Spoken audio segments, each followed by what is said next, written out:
Assalamualaikum to all my brothers and sisters all around the world. Kamusta naman po kayong lahat dyan? Pati na rin po sa aking mga kababayan sa ibang mga relihiyon. So for today's video, it's all about isang tao. This person na hindi ko sukat akalain na grabe ang kanyang kagustuhan na umangat, hahamakin ang lahat alang-alang sa kanyang kafarahan at pangalan. Nalulunod na siya. Nalulunod na ito sa kanyang kapangyarihan. Hindi ko ma-imagine. Okay, hindi ko siya ma-imagine, 'di ba? Matagal na panahon kung mapapansin ninyo na itong taong to lagi ko siyang pinopost na minsan nababanggit ko pa siya na itong si Kong Adjong, 'di ba? Muslim pa naman siya, pero kung bastusin niya yung mga tao sa loob ng HOR, mga resource person, grabe.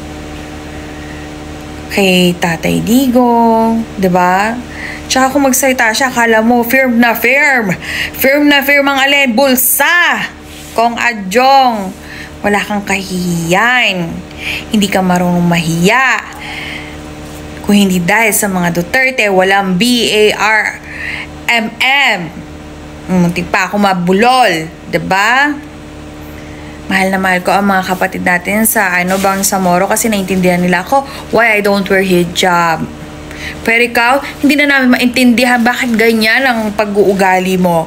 Dahil sa kaperahan, wala kang utang na loob. O baka mamaya i-file na naman ako ng kaso niyan. Ako talaga nagpapansin ako sa'yo. Kasi hindi ka karapat-dapat dyan sa posisyon mo. 'Di ba? Tandaan mo, election ngayon. Hindi mo naiisip ang iyong mga kasamahan sa iyong lugar. Buboto ka pa kaya? Or magpapasasa ka na lang sa mga nakuha mo?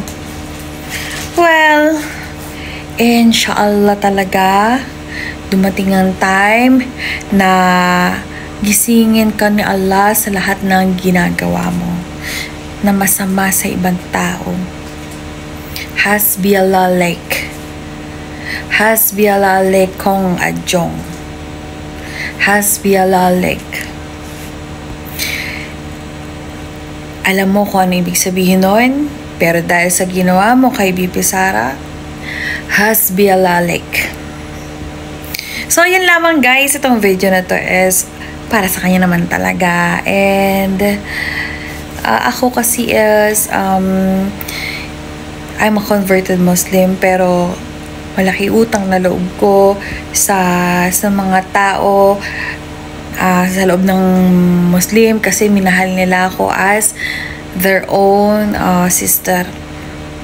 Pero itong taon to,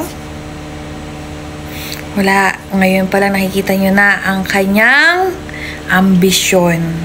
Okay? Hahamakin ang lahat. Matupad lang ang kanyang ambisyon. Masyado siyang ambisyoso. Okay? Masyado siyang tawag dito, gahaman sa kapangyarihan.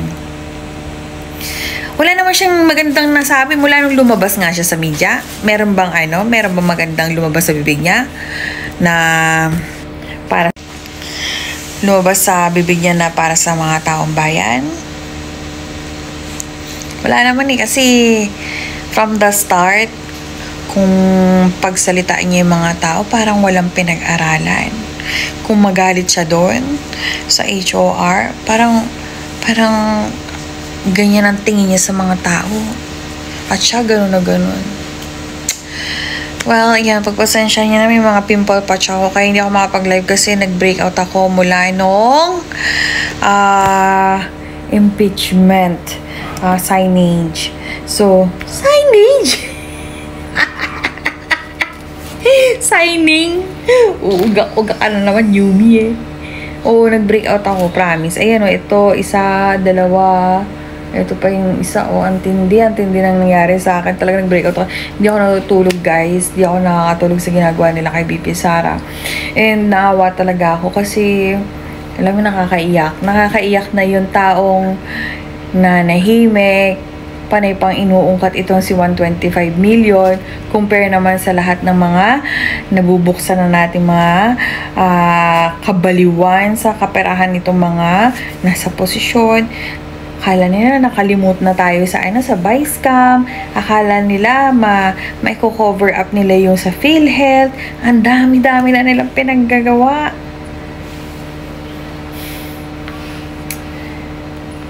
Anyway, ako guys, para sa akin na gagawa ako ng mga content. Okay? Gagawa ako ng mga content patungkol, iisa-isahin ko silang lahat patungkol sa kanilang lahat, sino man sila na pumirma doon sa impeachment ni BP Sara. Tingnan nyo na lang sa ibang social media platform, pero ako'y humihingi sa inyo ng suporta na ipakikalat nga natin itong mga itong mga maling gawain nila to, para alam niyo yon, yung mga hindi naman talaga nalalaman ng sitwasyon mabuksan sa kanila, sa magliwanag sa pag-iisip nila yung mga dapat na nilang malaman. Okay? Hindi mo na ako makapag-live kasi, Diyos ko, tingnan nyo naman ang mukha ko. Talaga natagtad na ako ng sugyawat. Kaya pagpasensyahan nyo na, gawa-gawa muna ako ng ng content ngayon. Support muna kayo. And gusto ko ipaalam sa inyo na na mahal ko kayong lahat. At katulad nung pagmamahal ko kay BP Sara, inshallah mahalin nyo din siya. Nakita nyo naman kung gaano siya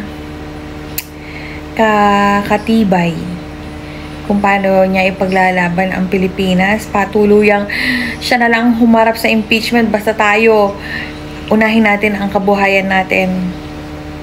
'Di ba? Hindi siya humihingi ng tulong kasi ayaw niya na maano tayo, yung isa pa tayo sa gurgurin nitong Team Liza Tanas at Team Romualdez, 'di ba?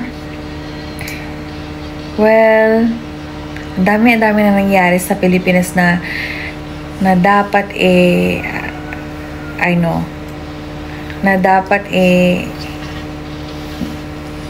ayan, hindi ko na alam kung ano sasabihin ko. Ang dami kasing dapat. Ang daming dapat. Pero wala namang nakikinig. Wala naman ding sumusuporta. Kasi nga, mas mahalaga sa kanila ang pera. Isa't isa napapanood ko yung mga content nito mga kongresista na ito. Katwiran nila. Di bali, wag nang sumuporta, basta at least may ayuda ang mga taong hawak nila. Acceptable ba yon? Ikaw, Adjong, nakakahiya, pinapabalik sa'yo yung pera sa sa Kongreso. Nakakahiya. Ito guys, di ko na-edit to para real time. Parang lang tayo, parang nagla-live lang. Pero hindi ko talaga ma-imagine tong si Adjong. Ang nakakaloko pa, doon pa siyang bumabati ng peace, be upon with you. Diba? Assalamualaikum. Laging gano'n na sinasabi niya bago magsimula ang hearing. Pero ang ginagawa niya, good luck. Good luck sa buhay mo ngayon. Good luck sa buhay mo bukas, sa mga susunod na araw. At good luck paano mo ipapaliwanag sa ating Allah subhanahu wa ta'ala ang mga ginagawa mo ngayon. So, yun lamang guys. Assalamualaikum to all of you. Maraming salamat. At patuloy po natin suportahan ang ating mahal na BP Sara, pati na rin ang pamilyang Duterte. Kapit lang, laban lang.